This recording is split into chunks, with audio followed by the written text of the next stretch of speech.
నేను పెద్ద పాపం చేయలేదు పాస్టర్ గారు అప్పుడప్పుడు అంటే that is also sin.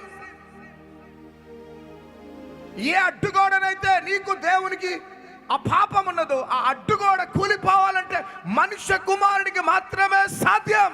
His name is Jesus. That's all.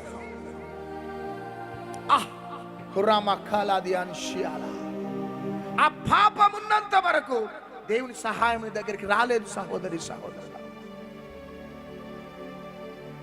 ఆ అడ్డుగోడ ఉన్నంత కాలం నువ్వు దేవుని దగ్గరికి ధైర్యంగా వెళ్ళలేవు. కానీ యేసయ్య క్రిస్టల్ క్లియర్ గా అంటున్నాడు, ఆ పాపము పోవాలంటే మనుష్య కుమారుడైన నా ద్వారానే సాధ్యం.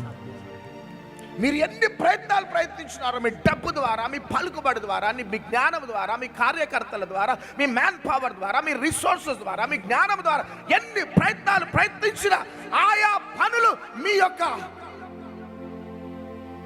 అధికారం ద్వారా చేయగలుగుతారేమో. మీ పాపం కడగబడాలంటే మనుష్య కుమారుని ద్వారానే. ఆయన పేరు నజరేయుడైన యేసు. పాపములు కడగబడటానికి మనుష్య కుమారునికి మాత్రమే అధికారం ఉంది.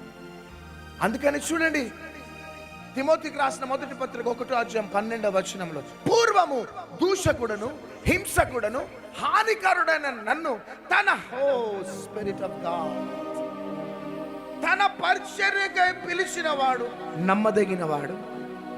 ఇంకొక మాట అంటున్నాడు, తెలియక నేను పొరపాటు చేసిన కనికరింపబడ్డా. గట్టిగా చెప్పట్లు కదా. పూర్వము దూషకుడని హింసకుడను హానికరుడను. సాల్, నువ్వు ఎట్లా చేస్తావో కానీ భయంకరంగా నీ చావు అని ఎంతమంది అన్నారు. ఎప్పుడు చచ్చిపోతాడో అన్నారేమో కొంతమంది.